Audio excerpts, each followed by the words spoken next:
வணக்கம். இப்போ நம்ம கன்னி ராசிக்கு உண்டான சனிப்பெயர்ச்சி பலனை பார்க்க போகிறோம்.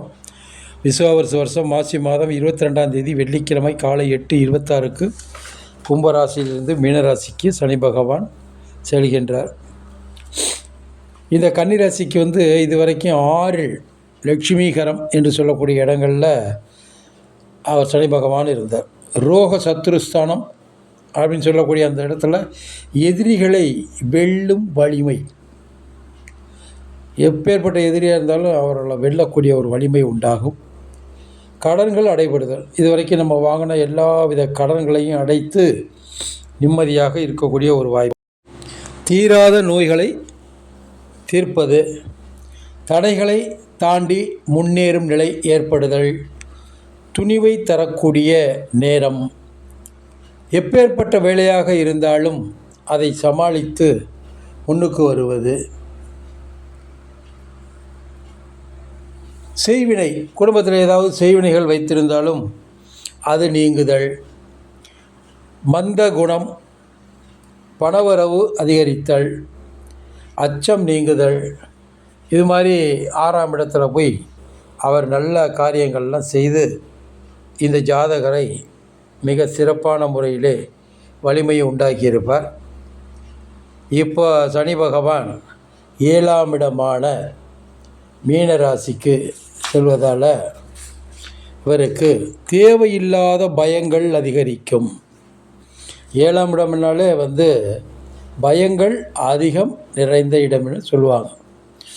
மனநோய், மனசில் நம்ம அடிக்கடி சதாசர்வ காலமும் ஏதாவது ஒரு சிந்தனையை செய்து கொண்டு அதுவே நமக்கு நோயாக மாறக்கூடிய ஒரு வாய்ப்பு. பகைவர் அதிகரித்தல், தேவையில்லாத சண்டைகள், கலகம் உண்டாகுதல், சரீர வருத்தம், அதன் மூலம் உடம்புக்கு சரியில்லாமல் போகுதல், கலவரத்தினால் அடி வாங்கக்கூடிய நேரமாகவும் இருக்கும். அதே நேரத்தில் வழக்கம்போல் பண வரவு வந்து கொண்டு தான் இருக்கும். நீரால் கண்டம், இவர்கள் பெரும்பாலும் இந்த 2.5 ஆண்டு காலம் நீர்வீழ்ச்சி, கடல், இது மாதிரி இடங்களில் போய் குளிக்கிறப்போ மிகவும் எச்சரிக்கையாக இருக்க வேண்டும். பெண்களினால் நோய் ஏற்படும், அதனால் பெண்களை சுகபோகத்தை தவிர்ப்பது நல்லது. விஷ ஜந்துக்களால் ஆபத்து, பாம்பு, தேள், பூரான், வண்டுக்கடி, இது மாதிரி விஷ ஜந்துக்கள் மூலம் நமக்கு உடம்பில் காயங்கள் ஏற்பட வாய்ப்பு இருக்கிறது. காரிய விக்னம், எந்த காரியத்தை செய்தாலும் மிகவும் நிதானித்து செய்ய வேண்டும், இல்லாவிட்டால் நாம் செய்யக்கூடிய காரியம் வீணாகிவிடும். இதுவரை திருமணம் நடக்காதவர்களுக்கு திருமணம் கைகூடும். பெண் பார்க்கும் படலம், அப்புறம் திருமணம் நடக்கக்கூடிய ஒரு வாய்ப்பெல்லாம் இந்த காலகட்டங்களில் உருவாகும். எனவே முயற்சி செய்தால் கண்டிப்பாக வெற்றி நிச்சயம். எந்த ஒரு வேலையாக இருந்தாலும் முயற்சி தான் நமக்கு கை கொடுக்கும். அது மாதிரி இந்த கன்னி ராசி ராசியாதிபதி புதன்னு சொல்லுவாங்க. அறிவுத்திறன் வாய்ந்தவர், அறிவையே வைத்து கொண்டு எல்லா வேலையும் செய்யக்கூடிய மனிதர்கள். அதனால் இந்த காலகட்டங்களில் அவர் ரொம்ப அமைதியாகவும் தெளிவாகவும் எந்த ஒரு முடிவையும் எடுக்க வேண்டும். தொழிலாளர்கள், விவசாயிகள், கல்லூரி மாணவர்கள், மருத்துவர்கள், பொறியாளர்கள், விஞ்ஞானத்துறையில் இருப்பவர்கள், ஐடி துறையில் இருப்பவர்கள், அரசியல்வாதிகள், இவங்கெல்லாம் மிகவும் எச்சரிக்கையாக இருக்க வேண்டிய காலம். போட்டி போடக்கூடாது. நமக்கு மேலே யாராவது போட்டிக்கு வந்தால் விட்டு கொடுப்பது நல்லது. விட்டு போவதினால் யாரும் கெட்டு போவதில்லை. எனவே அவர்களுக்கு விட்டு கொடுத்து விட்டு ஒதுங்கி நின்றால் நம் வாழ்க்கை சீராகவும், இல்லாவிட்டால் நாமே அழியும் நிலை ஏற்படும். எனவே இந்த கன்னிராசிக்காரர்கள் மிகவும் கவனமாகவும் எச்சரிக்கையாகவும் இருக்க வேண்டும்.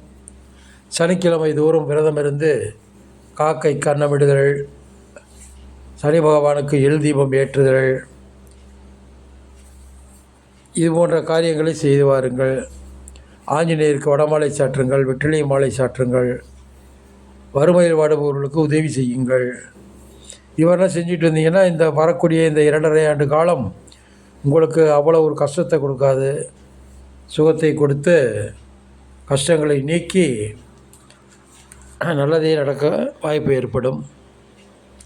குலதெய்வத்தை வணங்க மறக்காதீர்கள். நமக்கு கஷ்டம் வரும்போது எப்போவுமே நம்மளுடைய குலதெய்வம் நமக்கு ஆதரவாக இருக்க வேண்டும். இல்லாவிட்டால் மற்றவர்கள் விளையாடி விடுவார்கள். எனவே உங்கள் குலதெய்வத்திற்கு கோயிலுக்கு சென்று பூஜைகளை போட்டு அவர்களுடைய ஆசியை பெறுங்கள். அது மிகவும் நல்லது. இஷ்ட தெய்வத்தை வணங்குங்கள். பெரியவர்களை மதித்து நடக்க பாருங்கள். இதெல்லாம் பண்ணிட்டு வந்தீங்கன்னா இப்போ வரக்கூடிய 2.5 ஆண்டு காலம் மிகவும் எளிமையாக விரைவாக சென்றுவிடும். வணக்கம்.